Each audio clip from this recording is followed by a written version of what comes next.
آیت نمبر 25 سے۔ اعوذ باللہ من الشیطان الرجیم بسم اللہ الرحمن الرحیم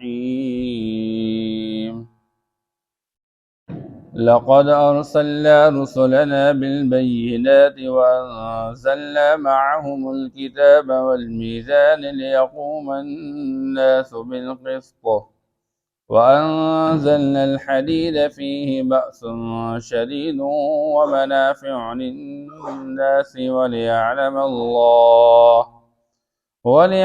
الله من ينصره ورسله بالغيب إن الله قوي عزيز صدق اللہ العظیم۔ آج کی آیت مبارکہ میں اللہ جل شانہ فرماتے ہیں کہ اللہ جل شانہ نے دنیا کے اندر اپنے رسول اور پیغمبر بھیج دیے واضح دلائل کے ساتھ، اور اللہ نے ان کے ساتھ کتاب بھی نازل فرما دی اور ترازو بھی، تاکہ لوگ انصاف قائم کر لیں۔ یہ اس سورت کی وہ بنیادی آیت ہے جہاں پر اس سورت کے نام کے حوالے سے، اس سورت کا نام ہے سورۃ الحدید۔ حدید عربی زبان میں لوہے کو کہتے ہیں، اور اس میں بھی لوہے کا تذکرہ ہے۔ وَأَنزَلْنَا الْحَدِيدَ، اور ہم نے اس لوہے کو اتارا، چونکہ اللہ پاک نے دنیا کے اندر انبیاء علیہم السلام کی بعثت فرمائی ہے، جو انسانوں کے جنس میں انسانوں کی رہبری اور رہنمائی کے لیے، لیکن اللہ پاک نے ان انبیاء علیہم السلام کو جو تعلیمات دیے ہیں تو وہ واضح دلائل کی روشنی میں دیے ہوئے ہیں، اس لیے وہ واضح دلائل، اصول اور قوانین کی روشنی میں اللہ پاک نے نازل فرمائے ہیں۔ جس طرح کہ اللہ وحدہ لا شریک ہے، وہ معبود برحق تنہا ہے، وہ یکتا ہے اپنی ذات و صفات کے اندر۔ اللہ نے اس پر کئی سارے دلائل بیان فرمائے، عقلی دلائل، نقلی دلائل، آفاقی دلائل۔ اس کائنات کے نظام میں اللہ کے وحدہ لا شریک ہونے پر بہت سارے دلائل، جس سے معلوم ہوتا ہے کہ اللہ جل شانہ کے ساتھ، اللہ کے برابر کوئی اللہ کے ساتھ شریک نہیں ہے۔ اسی طرح آپ صلی اللہ تعالیٰ علیہ وسلم کی رسالت کے حوالے سے، آخرت کے حوالے سے، موت کے بعد دوبارہ اٹھائے جانے کے حوالے سے اللہ نے واضح دلائل بیان فرمائے، اس لیے بینات کا لفظ ذکر کیا ہے۔ اور یہ بینات سے مراد اللہ نے واضح طور پر احکام نازل فرمائے ہیں۔ اقیم الصلاۃ، آتوا الزکوٰۃ، نماز قائم کرو، زکوٰۃ ادا کرو۔ فمن شہد منکم الشہر فلیصمہ، جو رمضان کے مہینے میں حاضر ہو، بالغ ہو، عاقل ہو، مسلمان ہو، اس کو چاہیے کہ روزے رکھے۔ جو بیت اللہ کی زیارت کی قوت اور طاقت رکھتا ہو، اس کو چاہیے کہ بیت اللہ کی زیارت کر لے۔ اب یہ اجمالاً واضح احکام اللہ نے بیان فرمائے، جن کی تفصیلات آپ صلی اللہ تعالیٰ علیہ وسلم کی مبارک احادیث کے اندر، اور ان احادیث کا عملی نمونہ آپ صلی اللہ علیہ وسلم اور آپ کے صحابہ ہیں۔ تو اللہ جل شانہ نے اپنے رسولوں کو بھیجا واضح احکام کے ساتھ، البینات۔ یا علماء فرماتے ہیں تیسری چیز بینات سے مراد وہ معجزات ہے کہ وہ واضح دلائل ہوتے ہیں انبیاء علیہ السلام کی رسالت اور بعثت پر۔ اللہ نے جب بھی کوئی پیغمبر بھیجا تو پیغمبر کی پیغمبری پر دلیل کے طور پر اللہ نے دلیل دی، جس کو معجزات کہتے ہیں۔ اور ہر زمانے کے حوالے سے اللہ پاک نے ہر پیغمبر کو معجزہ عطا فرمایا۔ موسیٰ علیہ السلام کے زمانے میں سحر، جادو تھا، تو اللہ نے اس زمانے کے حوالے سے معجزہ عطا فرمایا، عصا اور ید بیضاء کا۔ عیسیٰ علیہ السلام طب کے زمانے میں، اس زمانے میں طب کا بہت زیادہ چرچا تھا، لیکن دو بیماریاں لا علاج تھی، اللہ نے ان دو بیماریوں کا علاج بطور معجزہ عیسیٰ علیہ السلام کو عطا فرمایا۔ اور ہمارے نبی پاک صلی اللہ تعالیٰ علیہ وسلم کی بعثت جس زمانے کے اندر ہوئی تو وہ فصاحت اور بلاغت کا دور تھا، لوگ عربی زبان کے اندر کلام بنا کر چیلنج دیتے تھے لوگوں کو۔ اللہ نے ہمارے نبی پاک صلی اللہ علیہ وسلم کو قرآن مجید کی شکل میں ایک ایسا کلام عطا فرمایا کہ قیامت تک آنے والے انسان اس طرح کلام کے لانے سے عاجز اور قاصر ہے۔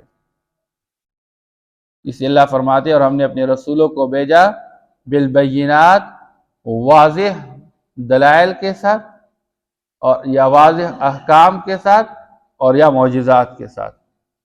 وَأَنزَلْنَا مَعَهُمُ الْكِتَابَ، پھر اللہ جل شانہ نے رسولوں کو بھیجا تو ان کے ساتھ کتاب بھی نازل فرما دی، جس کے اندر تمام اصولی زندگی، دستوری زندگی، دستوری حیات اللہ پاک نازل فرما دی۔ اس لیے ایک رسول ہوا کرتا ہے، دوسرا نبی ہوا کرتا ہے، دونوں سے اللہ جل شانہ چاہتے ہیں کہ اللہ کے احکام کو مخلوق تک پہنچایا جائے،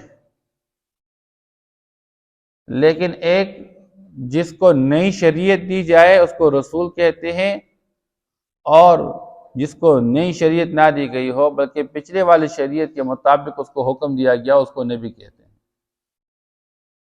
تو انزلنا معہم الکتاب، اللہ فرماتے ہیں ہم نے ان کے ساتھ کتاب نازل فرما دی،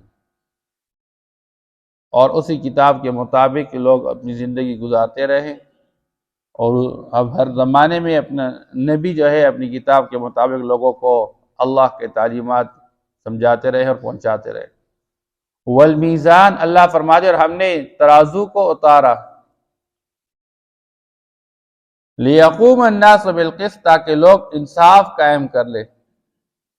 اب اللہ نے آسمان سے ترازو کو اتارا، اس سے مراد کیا ہے؟ مفسرین کی اس میں 3 رائے ہے۔ ایک رائے یہ ہے کہ ترازو سے مراد شریعت ہے، کہ شریعت آپ کو صحیح اور غلط کے بارے میں بتاتی ہے کہ یہ کام صحیح ہے، یہ غلط ہے، یہ بات صحیح ہے، یہ غلط ہے۔ تو چونکہ شریعت ایک ترازو ہے صحیح اور غلط کے پہچاننے کے لیے۔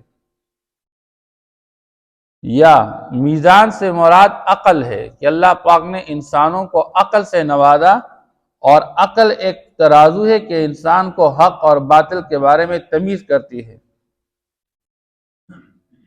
اور یا علماء فرماتے ہیں کہ اللہ نے ترازو ہی نازل فرمایا ہوا ہے حقیقتاً، کیونکہ ترازو کے ذریعے سے ہر حق صاحب حق کو اپنا حق دیا جاتا ہے۔ جو لینے والا ہوتا ہے وہ اپنا حق وصول کرتا ہے، جو جس کو دیا جاتا ہے اس کو اپنا حق دیا جاتا ہے، ترازو کے ذریعے دیا جاتا ہے۔ اور اللہ پاک نے چاہا کہ اللہ خود عدل کو پسند فرماتے ہیں۔ اب انصاف کو وجود دینے والی ذات وہ اللہ ہے، اور اس کائنات کے نظام میں اللہ چاہتے ہیں کہ انصاف قائم ہو۔ اللہ اس کائنات کے نظام میں ظلم کو برداشت نہیں کرتے،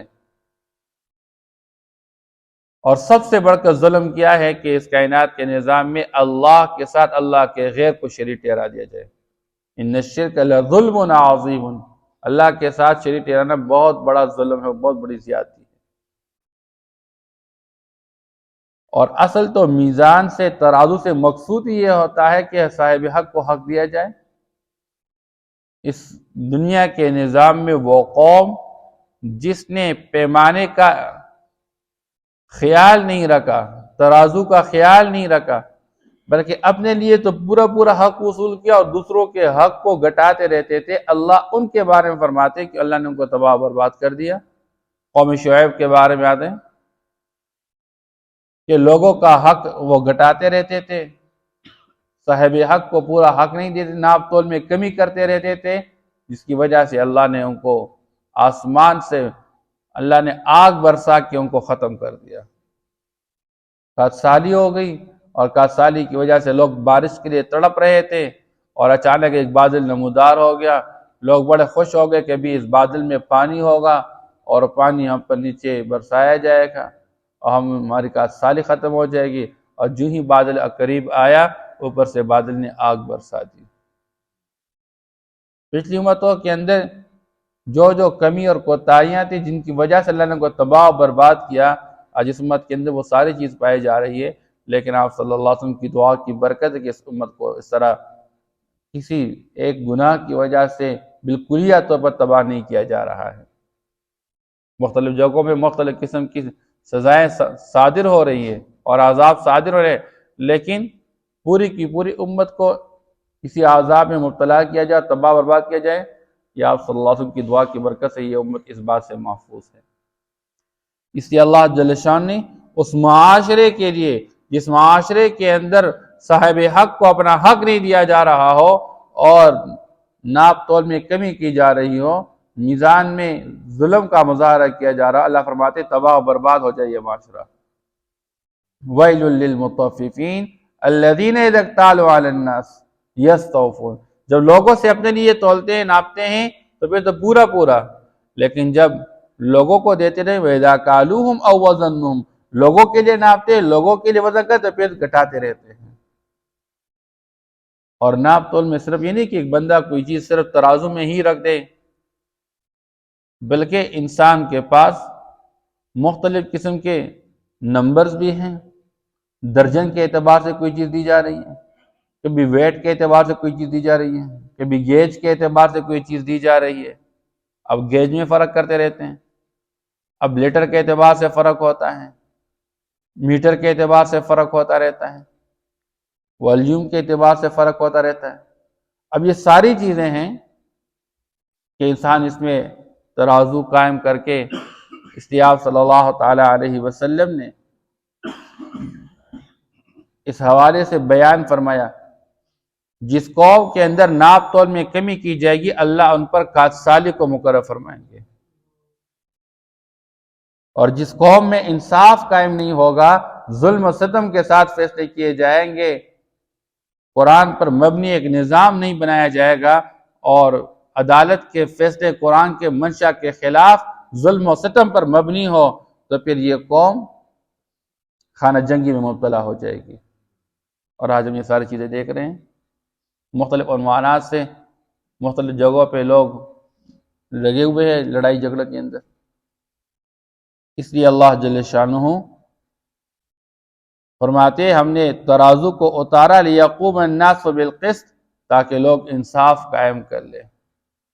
وَأَنزَلْنَا الْحَدِيدَ فِيهِ بَأْسٌ شَدِيدٌ، اور ہم نے اتارا لوہے کو، کیونکہ لوہا اللہ جل شانہ زمین سے پیدا فرماتے ہیں۔ اس لیے مفسرین کی رائے یہ ہے کہ یہاں پر انزلنا بمعنی خلقنا، ہم نے پیدا کیا لوہے کو، اور لوہے کا اللہ پاک فائدہ بیان فرماتے ہیں وَفِيهِ بَأْسٌ شَدِيدٌ، اس میں سخت لڑائی ہے۔ لوہے سب سے پہلا فائدہ وصول کرنے والے حضرت ادریس علیہ السلام ہے، حضرت آدم علیہ السلام کا پوتا ہے، جس نے سب سے پہلے سوئی بنا کے لوہے سے اس سے کام حاصل کیا،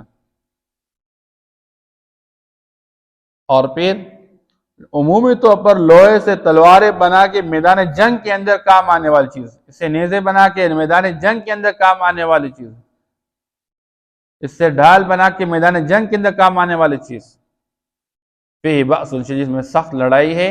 اور آج بھی دنیا کے اندر لوگ دیکھ رہے ہیں جدید دور کے اندر بھی لوہے کا کتنا زیادہ استعمال کیا جا رہا ہے۔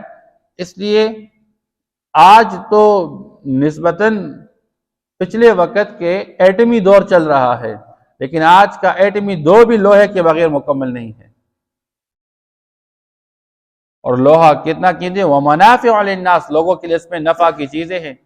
میدان جنگ کے اندر تمام اسباب جنگ وہ لوہے سے متعلق، اگر انسان سفر کرنا چاہتا ہے تو سفر کے تمام ذرائع وہ لوہے سے متعلق ہیں۔ ایک سائیکل سے لے کر جہاز تک کے اندر لوہا استعمال کیا جا رہا ہے، یہاں تک کہ انسان کے اسباب علم، ہم جو علم حاصل کرتے رہتے ہیں اس کی کتابت کے لیے جو قلم استعمال کرتے ہیں اس میں بھی لوہے کا استعمال ہے، وہ جو نب ہوا کرتا ہے وہ بھی لوہے کا ہوا کرتا ہے۔ تو دنیا کے اندر لوہے کی منافع اللہ جل شانہ فرماتے ہیں اس میں لوگوں کے لیے بہت زیادہ نفع ہے۔ وَلِيَعْلَمَ اللَّهُ مَن يَنصُرُهُ وَرُسُلَهُ بِالْغَيْبِ، اللہ جل شانہ فرمانا چاہتے ہیں، اللہ ظاہر کرنا چاہتے ہیں ان لوگوں کو جو اللہ کی مدد کرتے رہتے ہیں اور اس کے رسول کی مدد کرتے رہتے ہیں، بالغیب، بن دیکھے، اللہ کو دیکھا نہیں، اللہ کے دین کی مدد میں لگے تھے۔ اب اللہ کو تو مدد کی ضرورت نہیں ہے، لیکن بندہ اللہ کے دین کی مدد میں لگا، اس لیے اللہ جل شانہ فرماتے ہیں ان تنصروا اللہ ینصرکم، اگر تم اللہ کی مدد کرو گے تو اللہ تمہاری مدد کریں گے۔ اب اللہ تو زبردست قوت اور طاقت والے ہیں، اس کو تو کسی کی مدد کی، وہ تو بے نیاز ذات ہے، وہ تو مستغنی ذات ہے۔ لیکن اللہ جل شانہ کی مدد کرنے سے مراد اللہ کے دین کی مدد کر لینا۔ جو لوگ دنیا کے اندر اللہ کے دین کی مدد میں لگے رہیں گے، اللہ ان کی مدد میں لگے رہیں گے، اور جس قوم نے اللہ کے دین کی مدد کو چھوڑ دیا، اللہ ان کی مدد چھوڑ دیں گے۔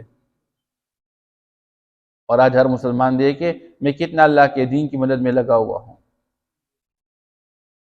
اس لیے آپ صلی اللہ تعالی علیہ وسلم نے چھوٹے بچوں کے لیے مختصر تعلیمات دیے ہیں کہ بچپن سے بچوں کا ایک ذہن بنا دیا جائے، اور وہ کیا ہے کہ اگر تو اللہ کی حفاظت کرے گا تو اللہ آپ کی حفاظت کریں گے۔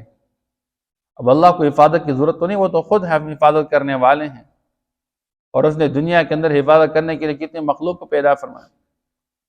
فرماتے ہیں اللہ کے دین کی حفاظت میں لگ جاؤ، اللہ کے احکام کی حفاظت میں لگ جاؤ، اللہ آپ کی حفاظت میں لگیں گے۔ اب اللہ کے احکام کی حفاظت ہم سے کس درجے ہوتی ہے؟ اللہ کے احکام کو ہم کس درجے ضائع کر رہے ہیں؟ اور فرمایا تم اللہ کے دین کی حفاظت میں لگ جاؤ، اللہ کی مدد کو اپنی آنکھوں کے سامنے پاؤ گے۔ اس لیے آپ صلی اللہ تعالی علیہ وسلم نے یہ جو مختصر آسان باتیں بچوں کو ذہن میں ڈالنے کے لیے سمجھا دی، اور فرمایا کہ اذا استعنت فاستعن باللہ، جب آپ کو ضرورت پڑے مدد کی تو اللہ ہی سے مدد مانگو۔ وَإِذَا سَأَلْتَ فَاسْأَلِ اللَّهِ، آپ کو کسی چیز کی ضرورت پڑ جائے، آپ کی کوئی ضرورت آپ طلب کرے تو اللہ سے مانگے، کسی غیر سے نہ مانگے۔ اور اس بات پر کامل یقین رکھے کہ اگر ساری دنیا والے مل کر آپ کو ناکام بنانا چاہے اور اللہ نے آپ کی کامیابی کا فیصلہ کیا، کوئی آپ کو ناکام نہیں کر سکتا۔ اور اس بات پر یقین ہے کہ ساری دنیا والے مل کر آپ کو ذلیل کرنا چاہے، اللہ نے آپ کی عزت کا فیصلہ کیا ہوا ہے، کوئی آپ کو ذلیل نہیں کر سکتا۔ اس لیے اللہ پاک فرماتے ہیں وَلِيَعْلَمَ اللَّهُ مَن يَنصُرُهُ وَرُسُلَهُ بِالْغَيْبِ، اللہ ظاہر کرنا چاہتے ہیں ان لوگوں کو جو اللہ کی اور اس کے رسولوں کی مدد میں لگے رہتے ہیں، بالغیب بن دیکھے۔ ان اللہ قوی عزیز، لیکن اللہ جل شان زبردست قوت والے، زوراور ہے، اور عزیز غالب ذات ہے، زبردست ذات ہے۔ لَقَدْ أَرْسَلْنَا رُسُلَنَا بِالْبَيِّنَاتِ، یقیناً ہم نے بھیج دیے اپنے رسول واضح دلائل کے ساتھ۔ وَأَنزَلْنَا مَعَهُمُ الْكِتَابَ وَالْمِيزَانَ، اور ہم نے نازل کی ان کے ساتھ کتاب، اور ہم نے نازل کیا ان کے ساتھ ترازو۔ لِيَقُومَ النَّاسُ بِالْقِسْطِ، تاکہ لوگ انصاف قائم کر لے۔ وَأَنزَلْنَا الْحَدِيدَ فِيهِ بَأْسٌ شَدِيدٌ، اور ہم نے اتارا ہے لوہے کو، یا ہم نے پیدا کیا ہے لوہے کو جس میں سخت جھگڑا ہے، بأس شدید، جس میں سخت لڑائی ہے۔ وَمَنَافِعُ لِلنَّاسِ، اور لوگوں کے لیے کئی سارے منافع۔ وَلِيَعْلَمَ اللَّهُ مَن يَنصُرُهُ وَرُسُلَهُ بِالْغَيْبِ، اور تاکہ اللہ ظاہر کر دے ان لوگوں کو جو اللہ اور اس کے رسولوں کی بن دے کے مدد کرتے رہتے ہیں۔ ان اللہ قوی عزیز، لیکن اللہ جل شانہ زوراور اور غالب ذات ہیں۔ صدق اللہ العظیم۔